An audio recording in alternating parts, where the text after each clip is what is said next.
L'aristocratique célibataire. Le mariage de Lord Saint-Simon, et son curieux dénouement, a cessé longtemps d'être un sujet d'intérêt dans le milieu aristocratique qui forme l'entourage de l'infortuné marié. De nouveaux scandales l'ont éclipsé, et leurs détails plus piquants ont détourné les conversations de ce drame déjà vieux de 4 ans. Mais les faits qui s'y rattachent n'ont jamais été bien connus du public, de plus mon ami Sherlock Holmes a grandement participé à la solution du problème, et en publiant ses mémoires je croirais manquer à ma tâche en ne relatant pas cet étrange épisode. Quelques semaines avant mon mariage, au temps où je demeurais avec Holmes, dans Baker Street, mon ami, au retour d'une promenade, trouva une lettre sur la table du salon.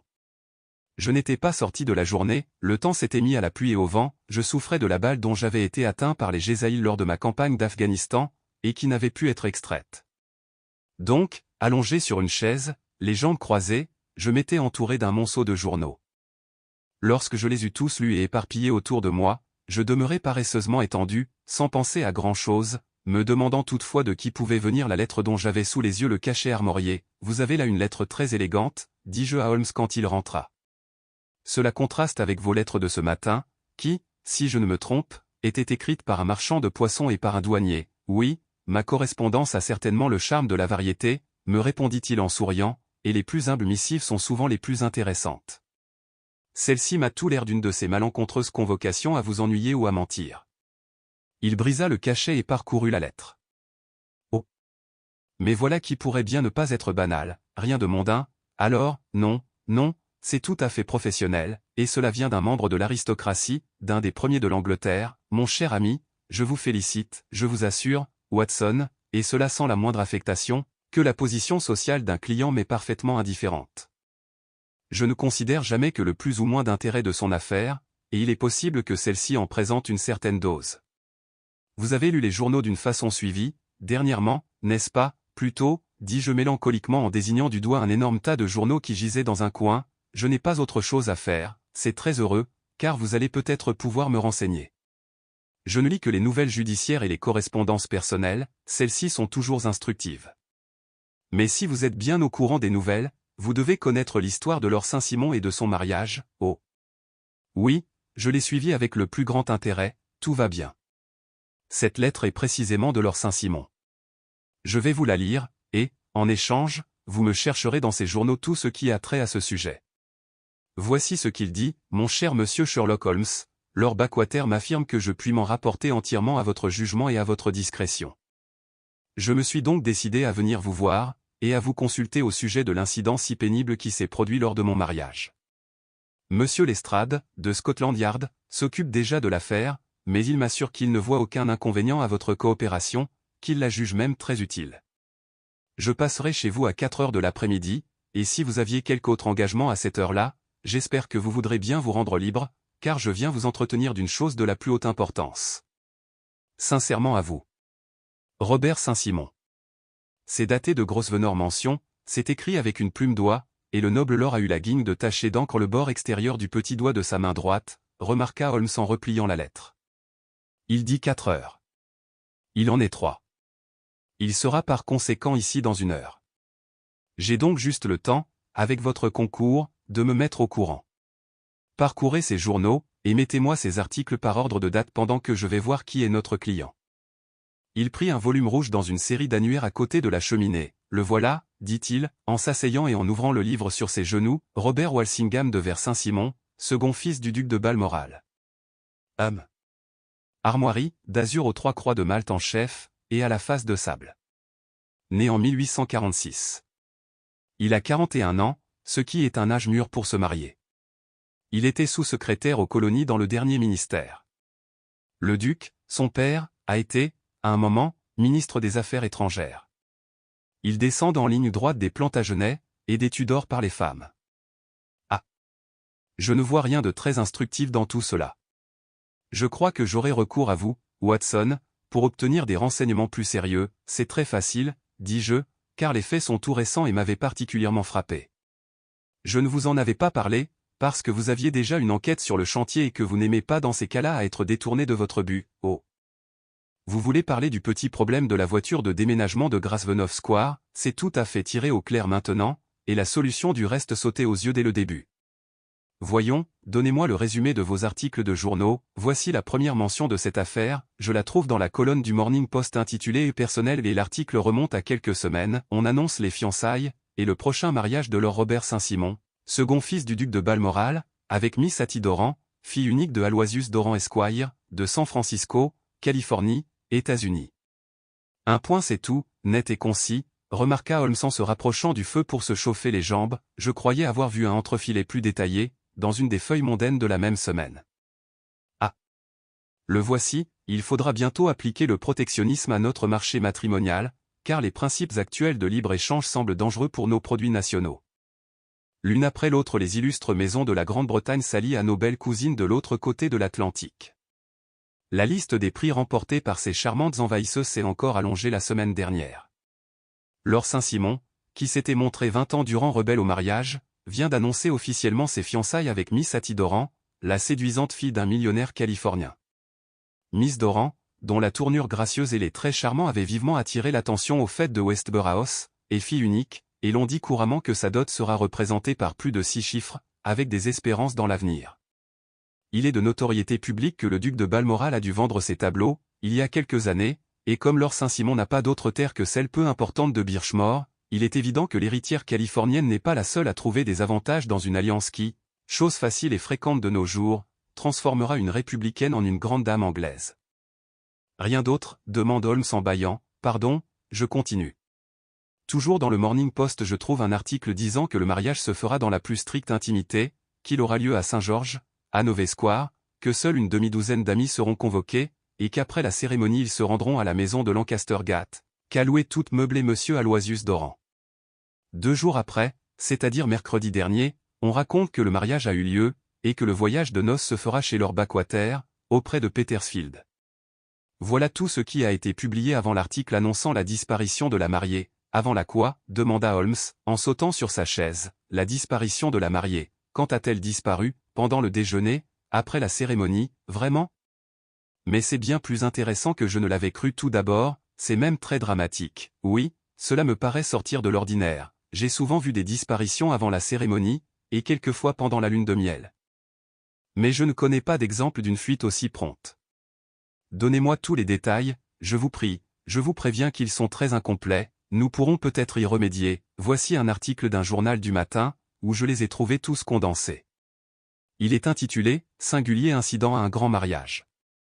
La famille de Lord Robert Saint-Simon est plongée dans la consternation par les étranges et pénibles incidents qui ont accompagné son mariage. La cérémonie a eu lieu hier, comme les journaux l'avaient annoncé. Mais ce n'est qu'aujourd'hui qu'il nous a été possible de vérifier les étranges rumeurs qui se sont répandues à cette occasion. Malgré les efforts des amis de la famille pour étouffer l'affaire, elle est devenue publique et il n'y a plus aucun intérêt à taire un événement qui défraie toutes les conversations. La cérémonie, très simple, eut lieu à Saint-Georges, à Hanover Square, seul y assistait le père de la mariée. Monsieur Aloysius Doran, la duchesse de Balmoral, Lord Backwater, Lord Eustace, et Lady Clara Saint-Simon, et Lady Alicia Whittington. Tous se rendirent ensuite chez Monsieur Aloysius Doran, à Lancaster Gate, où un déjeuner avait été préparé. Il paraît qu'à un moment donné une femme, dont on n'a pas su le nom, essaya d'entrer de force dans la maison, prétendant qu'elle avait des droits sur Lord Saint-Simon. Cela causa une certaine émotion. Ce n'est qu'après une scène pénible et prolongée qu'elle put être mise à la porte par le maître d'hôtel et le valet de pied. La mariée, qui était heureusement arrivée avant cet incident désagréable, s'était mise à table avec tout le monde. Mais, se sentant subitement indisposée, elle rentra quelques instants après dans sa chambre. Son absence se prolongeant, son père alla la chercher, et apprit alors de la femme de chambre qu'elle n'était venue que pour prendre un chapeau et un manteau et redescendre. Un des valets de pied déclara avoir vu une dame quitter la maison, vêtue d'un long manteau, mais n'avait pu croire un instant que ce fût Lady Saint-Simon. Dès qu'il eut connu cette disparition, Monsieur Aloysius Doran, accompagné de son gendre, se mit immédiatement en rapport avec la police et déposa une plainte. L'enquête qui se poursuit en ce moment éclaircira vite, espérons-le, cette singulière affaire. Toutefois, hier soir, à la dernière heure, on n'avait aucun indice sur le refuge de la dame. On redoute un crime et on dit que la police a arrêté la femme qui avait voulu pénétrer de force dans la maison. On suppose que, soit par jalousie, soit pour quelque autre motif, cette femme a joué un rôle dans l'affaire. Et c'est tout, encore un entrefilet dans un autre journal du matin, mais suggestif celui-là, il dit, que Miss Flora Millard, la femme en question, est sous les verrous. Il paraît qu'elle avait été danseuse à l'Allegro, et qu'elle connaissait le marié depuis plusieurs années. Pas d'autres détails.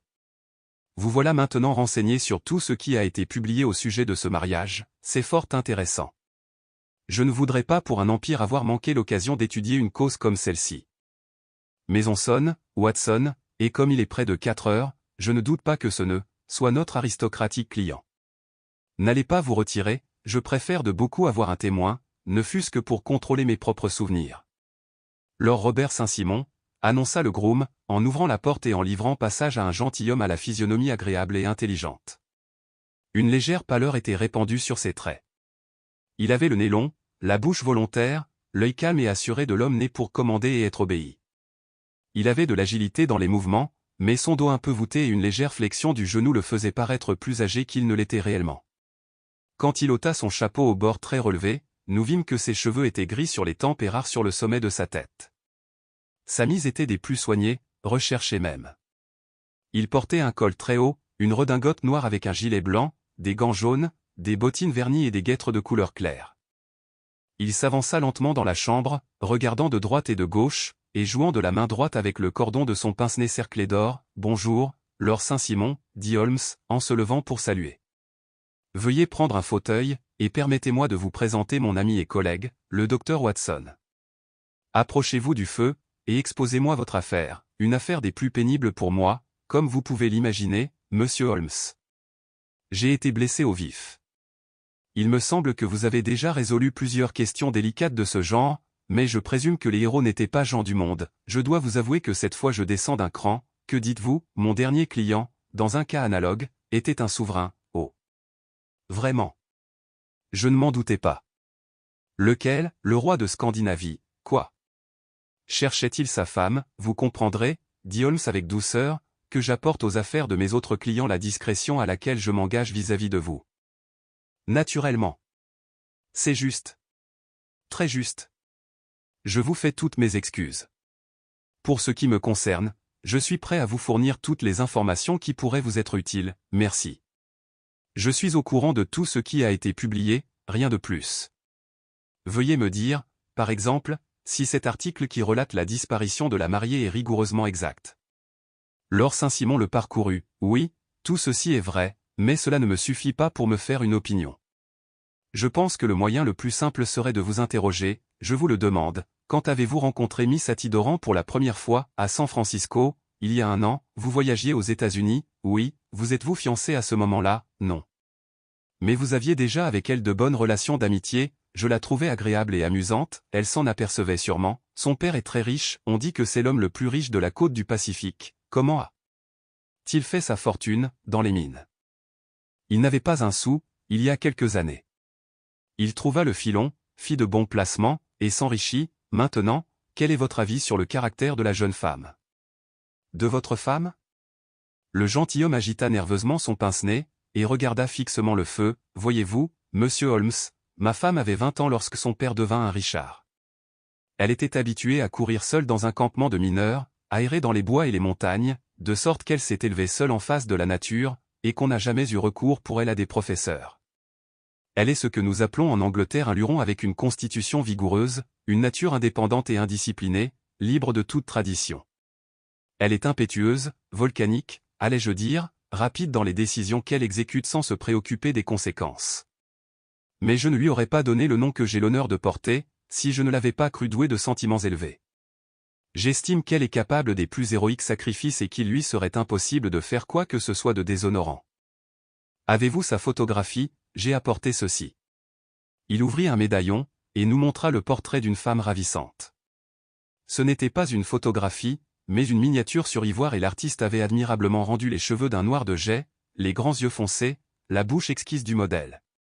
Holmes l'examina longtemps avec attention. Puis il referma le médaillon, et le rendit à Lord Saint-Simon. Alors la jeune fille vint à Londres où vous avez eu l'occasion de la voir souvent, oui, son père l'avait amenée pour la saison. Je la rencontrai dans le monde, nous nous fiançâmes et enfin je l'épousai, elle vous apportait, je crois, une dot considérable, une dot simplement convenable, comme celle qu'on apporte d'habitude dans ma famille, et cette dot, bien entendu, vous reste, maintenant que le mariage est un fait accompli. Je dois vous avouer que je n'en sais trop rien et que je ne l'ai pas demandé, oh. Naturellement. Aviez-vous vu Miss Doran la veille du mariage? Oui. Était-elle gaie? Plus que jamais, et elle ne cessait de faire des plans pour notre vie en ménage, vraiment? C'est un détail plein d'intérêt. Et le matin du mariage, elle fut aussi gaie que possible, du moins jusqu'après la cérémonie, et vous avez observé un changement à ce moment-là, eh bien, à vous dire vrai, elle me donna alors un échantillon de sa vivacité de caractère. Mais l'incident est trop insignifiant pour en parler, il ne peut avoir aucune importance, racontez-le malgré tout, oh. C'est enfantin. En allant à la sacristie, elle laissa tomber son bouquet, sur le premier banc. Il y eut un moment d'arrêt dans le cortège, mais le monsieur qui était dans ce banc le lui ramassa, et les fleurs n'avaient assurément pas souffert de cette chute. Malgré cela, elle me répondit brusquement lorsque je fis allusion à la chose, et dans la voiture, entre l'église et la maison, elle me parut d'une agitation ridicule. Avouez que le fait était bien insignifiant, en effet. Vous parlez d'un individu qui était dans le banc. Il y avait donc une assistance, oh oui. Il est impossible d'empêcher le public d'entrer lorsque l'église est ouverte. Ce monsieur n'était pas un ami de votre femme, non, non, je l'appelle monsieur, par courtoisie, c'était un homme très commun. Je l'ai à peine regardé, du reste. Mais il me semble que nous nous écartons beaucoup de notre sujet. Lady Saint-Simon était donc dans une disposition d'esprit beaucoup moins heureuse en revenant de la cérémonie qu'en y allant. Que fit-elle en rentrant chez son père? Je l'ai vu causer avec sa femme de chambre. Qu'est-ce que c'est que cette femme? Elle s'appelle Alice, elle est américaine, et elle est venue de Californie avec ses maîtres. C'est une personne de confiance, à mon avis, elle sort de son rôle et sa maîtresse lui passe beaucoup trop de liberté. Maintenant, en Amérique on n'a pas là-dessus la même manière de voir que nous. Combien de temps causa-t-elle avec cette Alice? Oh. Quelques minutes. J'avais bien autre chose en tête et je n'y fis guère attention. Vous n'avez pas entendu ce qu'elle disait? Lady Saint-Simon parla d'enlever une concession, et cela avec l'expression d'argot dont les mineurs se servent.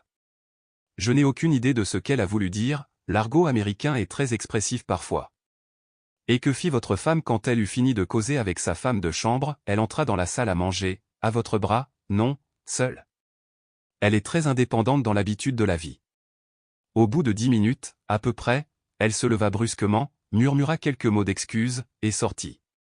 Elle n'est pas revenue depuis, mais cette Alice raconte, je crois, que votre femme entra dans sa chambre, dissimula son costume de mariée sous un long ulster, mit un chapeau et sortit, c'est bien cela. On l'a vue ensuite se promenant dans Hyde Park avec Flora Millard, une femme qui est arrêtée maintenant, et qui, le matin, avait fait quelques tapages à la porte de Monsieur Doran, oh oui. Il me faudrait quelques détails sur cette dame et sur vos relations avec elle. Lord Saint-Simon haussa les épaules et fronça le sourcil, nous avons eu des relations amicales, je dirais même très amicales pendant quelques années. Elle était à l'Allegro. Je l'ai traitée plutôt généreusement, et elle n'a pas de raison de se plaindre de moi, mais vous savez comment sont les femmes, Monsieur Holmes.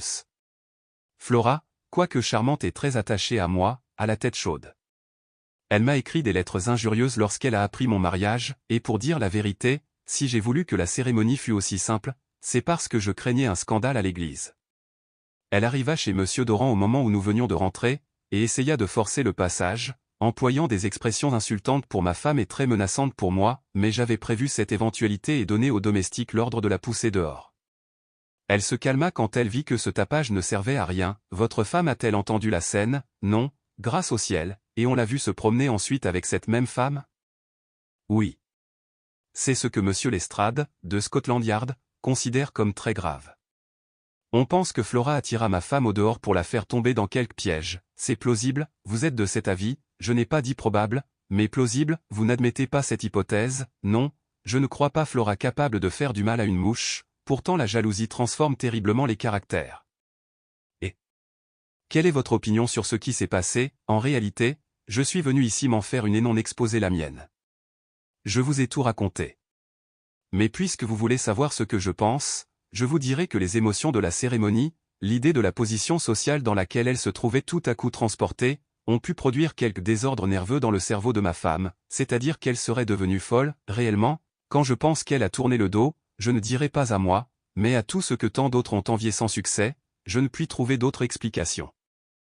Oui, c'est assurément une hypothèse, dit Holmes en souriant. Et maintenant, Lord Saint-Simon, je crois que je suis bien renseigné. Ah. Voudriez-vous me dire encore une chose? Étiez-vous assis à table de façon à voir la fenêtre? Nous étions en face et nous pouvions voir l'autre côté de la rue et le parc. Très bien. Allons, je crois inutile de vous retenir plus longtemps. Je vous écrirai, si vous êtes assez heureux pour résoudre ce problème, dit notre client en se levant, je l'ai résolu, et... Quoi, je dis que je l'ai résolu, alors, où est ma femme? Ceci est un détail que je connaîtrai rapidement. Lord Saint-Simon secoua la tête, je crains qu'il ne faille des gens plus forts que vous ou moi pour y arriver, remarqua-t-il, et saluant d'une façon digne et un peu antique, il sortit. Lord Saint-Simon me fait grand honneur en mettant son intelligence au même niveau que la mienne, dit Sherlock Holmes en riant. Je crois qu'après cet interrogatoire, je vais m'offrir un whisky et soda, et fumer un cigare. Ma conviction était déjà faite avant que notre client n'entrât. Voyons, Holmes, j'ai noté plusieurs cas analogues, avec cette différence toutefois que jamais dénouement n'a été aussi rapide que celui-ci. Mon enquête n'a fait que changer ma conjecture en certitude. Le témoignage est parfois très convaincant, surtout lorsqu'on trouve une truite dans du lait, pour citer l'exemple de Taureau, mais j'en ai entendu autant que vous et je ne suis pas plus avancé, parce que vous ne connaissez pas les faits analogues qui m'ont servi de base. Une affaire semblable se déroula à Aberdeen, il y a quelques années, une autre du même genre à Munich, l'année qui a suivi la guerre franco-prussienne. C'est un de ces cas. Mais voici Lestrade. Bonjour. Prenez un verre sur le buffet, et un cigare dans cette boîte. Le détective officiel était vêtu d'une blouse de marin et la cravate qui complétait son costume achevait de lui donner une apparence tout à fait nautique, il portait à la main un sac de toile noire. Il salua sèchement, puis s'assit, et alluma le cigare qui lui avait été offert. « Qu'est-ce qu'il y a » demanda Holmes en me faisant signe du coin de l'œil. « Vous n'avez pas l'air content, et je ne le suis pas. J'ai sur les bras cette infernale affaire du mariage de Lord Saint-Simon, qui n'a ni queue ni tête. Vraiment, vous m'étonnez, a-t-on jamais vu une affaire plus embrouillée ? Aucune piste n'aboutit. J'y ai travaillé toute la journée, et vous êtes trempé, dit Holmes, en posant la main sur la manche de sa blouse. Oui, j'ai dragué la serpentine. Pourquoi faire, bon Dieu, pour chercher le corps de Lady Saint-Simon. Sherlock Holmes, renversé dans sa chaise, éclata de rire. Avez-vous aussi dragué le bassin de Trafalgar Square, demanda-t-il. Pourquoi ? Que voulez-vous dire, parce que vous auriez tout autant de chances de trouver le corps de cette femme dans un endroit que dans l'autre. Lestrade lui lança un regard de colère. Je suppose que vous savez tout alors, dit-il en ricanant. Ma foi, je viens seulement d'apprendre le récit de l'événement, mais ma conviction est faite. Oh, vraiment. Vous pensez que la serpentine n'a rien à voir là-dedans, cela me paraît très probable. Alors, auriez-vous la bonté de m'expliquer comment il se fait que nous y avons trouvé ceci ? Il ouvrit son sac et en tira un costume de mariée en soie, une paire de souliers en satin blanc, une couronne et un voile, tout cela dégouttant d'eau. Là, dit-il, en mettant sur le tas un anneau de mariage. Voilà de quoi vous amuser, monsieur Holmes. Oh, vraiment, répondit-il, en lançant des nuages de fumée vers le plafond. Vous avez trouvé ces objets en draguant la serpentine, non. Un gardien les a trouvés flottant près du bord. On les a reconnus comme étant les vêtements de Lady Saint-Simon, et je pense que si les habits ont été trouvés là, le corps ne doit pas être loin, si votre raisonnement est juste, le corps de tout homme doit se trouver là où est son armoire à vêtements. Et dites-moi, à quelle conclusion pensez-vous arriver ? À la preuve que Flora Millar est impliquée dans la disparition de la dame, je crains que ce ne soit difficile, oh. Vous croyez ? S'écria Lestrade avec une certaine amertume. Je crains, moi, Holmes, que vous ne manquiez d'esprit pratique avec toute votre logique et vos déductions. Vous venez de commettre 2 grosses erreurs en moins de temps qu'il n'en faut pour le dire. Ce vêtement, seul est une charge contre Flora Millar, et comment, dans le vêtement, il y a une poche. Dans la poche, un carnet. Dans le carnet, une lettre. Et voici cette lettre. Il l'appliqua de la main sur la table. Écoutez ceci, quand vous me verrez, tout sera prêt, venez immédiatement FHM. Ma théorie, à moi, a toujours été que Lady Saint-Simon a été attirée au dehors par Flora Millar, et qu'elle est, avec des complices assurément, responsable de sa disparition. Vous avez là, signé de ses initiales, la lettre qui a sans doute été discrètement glissée à la porte de Lady Saint-Simon et qui l'a fait tomber entre les mains de cette bande. Très bien, Lestrade, dit Holmes, en riant. Vous êtes réellement très fort. Laissez-moi voir. Il prit le papier négligemment, mais s'absorba dans sa lecture et poussa tout à coup un cri de satisfaction. Oh, oh, c'est important, ceci, dit-il. Ah, vous trouvez, tout à fait. Je vous félicite chaudement. Lestrade se leva triomphant, et regardant le papier, mais, cria-t-il, vous le lisez à l'envers, au contraire, ceci est l'endroit, l'endroit. Vous êtes fou. C'est de ce côté que se trouvent les lignes tracées au crayon, et je vois ici un fragment de note d'hôtel, qui m'intéresse extrêmement, je l'ai lu comme vous, dit Lestrade. Cela n'a rien de bien curieux, 4 octobre, chambre 8 shillings, déjeuner 2 shillings 6 pence, cocktail, 1 shilling, un verre de sherry, 8 pence. C'est insignifiant, à votre avis peut-être, cela n'en a pas moins une très grande importance. Quant au mot écrit, il a sa valeur aussi, ou du moins les initiales, c'est pourquoi je vous félicite encore, j'ai déjà assez perdu de temps, dit Lestrade en se levant. J'ai plus de confiance dans un travail sérieux, que dans les théories que l'on se forge au coin du feu. À bientôt, monsieur Holmes, nous verrons qui arrivera le premier à découvrir la vérité. Il ramassa les vêtements, les remit dans le sac, et gagna la porte. Écoutez, Lestrade, un mot seulement, je vais vous donner la vraie solution. Lady Saint-Simon est un mythe. Il n'y en a pas, et il n'y en a jamais eu. Lestrade le regarda avec pitié. Puis, se tournant vers moi, il se frappa le front 3 fois, secoua la tête lentement et se retira. Il avait à peine fermé la porte que Holmes se leva et mit son par-dessus. Il y a quelque chose de vrai dans ce qu'il vient de dire, il faut que je me livre à une enquête, aussi, Watson, vais-je vous laisser à vos journaux. Il était plus de 5 heures quand Sherlock Holmes me quitta, mais je n'eus pas le temps de m'ennuyer, car moins d'une heure après arriva le commis d'un pâtissier, avec une grande boîte plate. Il la déballa avec l'aide d'un gamin qu'il avait amené avec lui et je vis, à mon grand étonnement, disposé, sur l'humble table d'acajou de notre appartement meublé, un petit souper froid des plus épicuriens. Il y avait 4 bécasses froides, un faisan, un pâté de foie gras, escorté de bouteilles poudreuses. Leur travail fini, mes 2 visiteurs s'évanouirent, comme des génies des 1001 nuits, sans donner d'autre explication que celle-ci, la note était payée et ils avaient été envoyés à cette adresse. Un peu avant 9 heures, Holmes rentra précipitamment. Il avait l'air sérieux, mais à la vivacité de son regard je compris qu'il ne s'était pas trompé dans ses conclusions. Ah. L'on a préparé le souper, dit-il en se frottant les mains, vous attendez du monde? On a mis 5 couverts, oui, j'imagine que nous allons voir arriver quelques invités. Je m'étonne que Lord Saint-Simon ne soit pas encore là. Ah. Je crois que je l'entends monter. C'était bien en effet notre visiteur du matin qui entrait. Il semblait agiter et rouler rageusement entre ses doigts le cordon de son pince-nez, ses traits fins et délicats avaient une expression de trouble et de lassitude. « Vous avez reçu mon message ?» demanda Holmes. « Oui, et je confesse que le contenu m'a vivement surpris. » « Êtes-vous tout à fait sûr de ce que vous dites, aussi sûr que possible ?» Lord Saint-Simon se laissa tomber sur un siège, et se passa la main sur le front. « Que va dire le duc ?» murmura-t-il, « quand il apprendra qu'un membre de sa famille a subi une pareille humiliation, c'est un simple accident. » Je ne vois pas la d'humiliation. Ah. Vous considérez la chose à un tout autre point de vue, personne n'est à blâmer là-dedans. Je ne vois pas que la dame ait pu agir autrement, bien qu'on puisse regretter la manière brutale qu'elle a choisie. N'ayant pas de mère, elle se trouvait dans cette crise, sans appui et sans conseil. Moi, je vous répète que c'est une insulte, monsieur, une insulte publique, dit Lord Saint-Simon, en tambourinant avec ses doigts sur la table. Soyez donc indulgent pour cette pauvre fille qui s'est trouvée acculée à une situation tout à fait extraordinaire. Je n'ai aucune pitié, je suis furieux de m'être laissé aussi indignement duper, je crois que j'ai entendu sonner. Dit Holmes. Oui, on monte l'escalier. Et puisque je ne réussis pas à vous calmer, j'ai fait venir un avocat qui aura peut-être plus de succès que moi. Il ouvrit la porte et fit entrer un homme et une femme. Lord Saint-Simon, permettez-moi de vous présenter à M et Madame Francis et Moulton. Vous avez déjà, je crois, rencontré cette dernière. À la vue des nouveaux venus, notre client s'était levé brusquement, et très raide, les yeux fixés sur le plancher, la main passée dans sa redingote, il prit l'attitude d'un homme dont la dignité a été atteinte.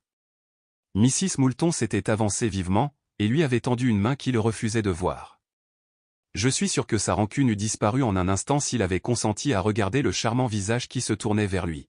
« Vous êtes fâché, Robert, dit-elle, et vous avez pour cela de bonnes raisons, pas d'excuses, je vous prie, dit Lord Saint-Simon, amèrement, oh. Si, je sais que je vous ai fort maltraité, et que j'aurais dû vous tout expliquer avant de partir, mais j'étais comme folle, et depuis le moment où j'ai revu Frank que voici, je n'ai plus su ni ce que je faisais, ni ce que je disais. Ça m'épate de ne pas être tombé en syncope devant l'hôtel, peut-être, Master Moulton, aimeriez-vous mieux que mon ami et moi nous nous retirions pour vous permettre de vous expliquer librement, si j'ai voix au chapitre, remarqua l'étrange personnage, qui avait nom Emer Moulton, il me semble qu'il n'y a eu déjà que trop de mystère dans tout ceci. Pour ma part, je voudrais que l'Europe et l'Amérique entière connussent la vérité. L'homme qui parlait ainsi était petit, sec, brûlé par le soleil, avec un visage intelligent et des manières brusques, eh bien. Je vais tout vous dire, reprit sa femme. Nous nous sommes connus, Franck et moi, en 81, au camp de McKeer, auprès des montagnes Rocheuses, où P.A. travaillait dans une concession. Nous nous fiançons, mais voilà qu'un jour P.A. tombe sur un riche filon, et se fait un sac énorme, pendant que ce pauvre Franck, lui, ne trouvait rien dans sa concession. Plus P.A. devient riche, plus Franck devient pauvre, si bien qu'à la fin P.A. ne voulut plus entendre parler de mariage et m'emmena à Frisco. Mais Franck ne voulait pas me lâcher, alors il me suivit et nous continuâmes à nous voir sans que P.A. le sût. Ça l'aurait rendu fou, et nous nous cachions de lui. Puis Franck me dit qu'il allait travailler à se faire un sac aussi, et qu'il ne reviendrait jamais me chercher tant qu'il ne serait pas aussi riche que P.A. Je lui promis de l'attendre indéfiniment, et de ne pas me marier tant qu'il vivrait. Pourquoi ne pas demander à un pasteur de nous marier tout de suite, dit-il, je n'exigerai rien de vous avant mon retour, mais au moins comme ça, je serai plus tranquille.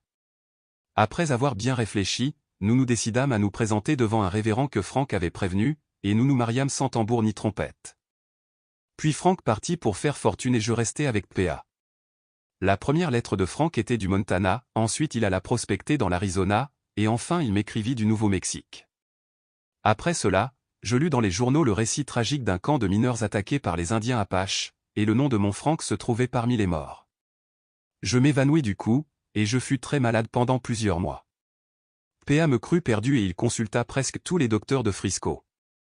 Pas un mot de nouvelles pendant un an et plus, si bien que je ne doutais plus de la mort de Franck. Alors, Lord Saint-Simon vint à Frisco, puis nous allâmes à Londres, et mon mariage s'arrangea. P.A. était très content, mais moi je sentais qu'aucun homme sur la terre ne pourrait jamais prendre dans mon cœur la place qui avait occupé, mon pauvre Franck. Cependant, si j'avais épousé Lord Saint-Simon, j'aurais fait mon devoir vis-à-vis de lui.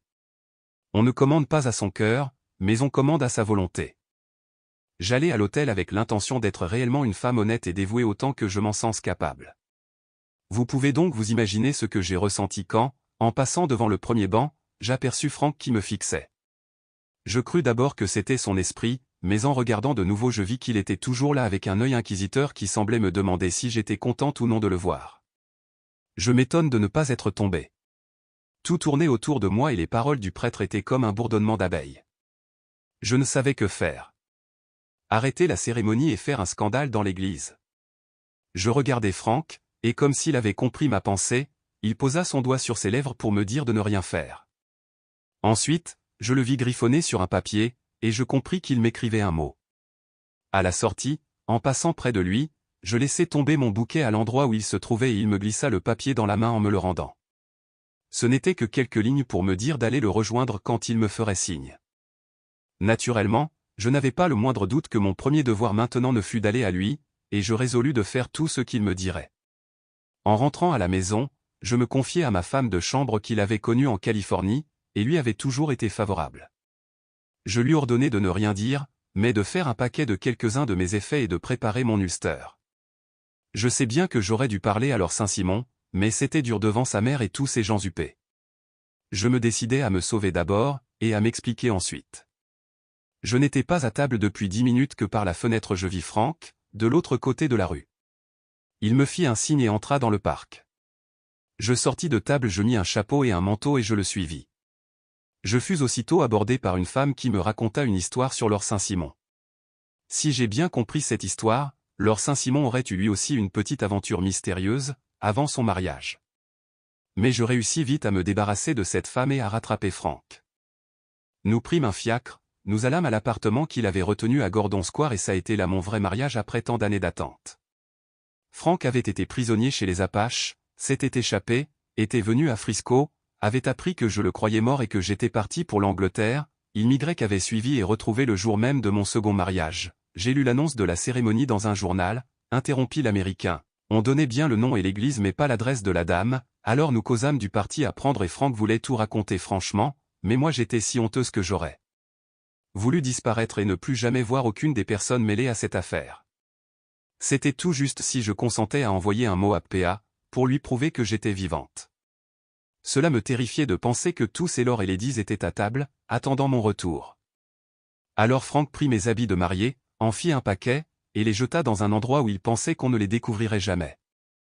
Nous comptions partir demain pour Paris, lorsque ce bon monsieur Holmes est venu nous voir, sans que je puisse comprendre comment il a pu nous trouver, il nous a prouvé tout clair que j'avais tort, et que Frank avait raison, et que nous serions très blâmables de continuer à nous cacher.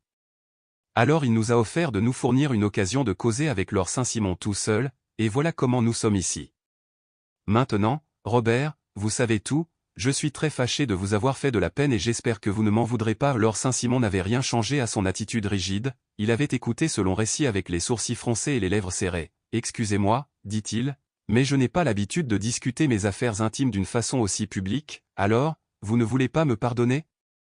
Ni me serrer la main avant que je m'en aille, oh, si cela peut vous faire plaisir. » Il avança la main et serra froidement celle qu'elle lui tendait. « J'avais espéré, suggéra Holmes, que vous accepteriez ce souper de réconciliation. »« Je crois que vous m'en demandez trop, » répondit le lord. « Je puis être forcé de me soumettre aux événements, mais vous ne pouvez vous attendre à ce que je les prenne gaiement. Je vais donc, avec votre permission, vous souhaiter une bonne nuit. » Il nous enveloppa tous dans le même salut et sortit gravement. « Je pense que vous, au moins, me ferez l'honneur d'être des nôtres, dit Sherlock Holmes au jeune couple. J'ai toujours grand plaisir à rencontrer un Américain, Monsieur Moulton, car je suis de ceux qui croient que la folie d'un monarque et la maladresse d'un ministre aux temps anciens n'empêcheront pas nos enfants d'être un jour citoyens du même immense empire sous le drapeau écartelé de l'Union Jack, avec les étoiles et les stries. Cette affaire a été bien intéressante, me dit Holmes, quand nos invités se furent retirés, parce qu'elle démontre combien simple peut être une chose qui, à première vue, semble si compliquée. Cela paraissait inexplicable, et cependant rien n'est plus naturel que la série d'événements racontés par cette jeune femme, tandis que le résultat auquel arrivait M. Lestrade, de Scotland Yard, était tout à fait absurde. Vous ne vous étiez donc pas trompé. Dès le début, il y avait deux faits absolument évidents pour moi. Premièrement, que la jeune fille avait consenti de plein gré à la cérémonie du mariage, secondement qu'elle en avait eu du regret quelques minutes avant de rentrer.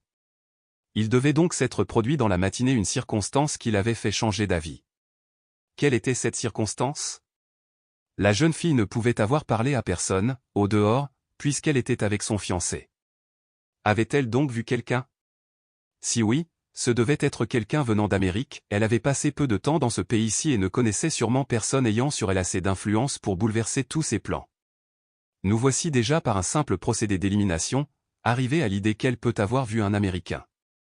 Quel peut être cet Américain, et pourquoi a-t-il une telle influence sur elle? Un amoureux, un mari peut-être? Je savais que la jeune fille avait été élevée dans un milieu primitif et bizarre et voilà où j'en étais lorsque Lord Saint-Simon est arrivé. Quand il nous parla de l'homme assis dans le banc, du changement survenu dans la manière d'être de la mariée, de la chute du bouquet, un artifice si communément employé pour recevoir une lettre, de l'entretien de Lady Saint-Simon avec la femme de chambre sa confidente, et de son expression si significative d'enlever une concession, ce qui en argot de mineur signifie prendre possession d'une chose appartenant de droit à un autre, la situation devint absolument nette pour moi. La jeune femme était partie avec un homme et cet homme était ou un amoureux, ou un mari, les chances étant en faveur de la dernière hypothèse. Mais comment les avez-vous trouvés? Cela aurait pu être difficile, mais l'ami Lestrade avait entre les mains des renseignements dont il ignorait la valeur. Les initiales pouvaient être de la plus haute importance, cependant il était encore plus précieux de savoir que moins d'une semaine avant, l'Américain avait payé une note à l'un des hôtels les plus chers de Londres. Comment avez-vous deviné cela? Par les prix. 8 shillings pour une chambre et 8 pence pour un verre de sherry indiquait un des hôtels les plus dispendieux. Il n'y en a pas beaucoup à Londres qui fassent payer ces prix-là.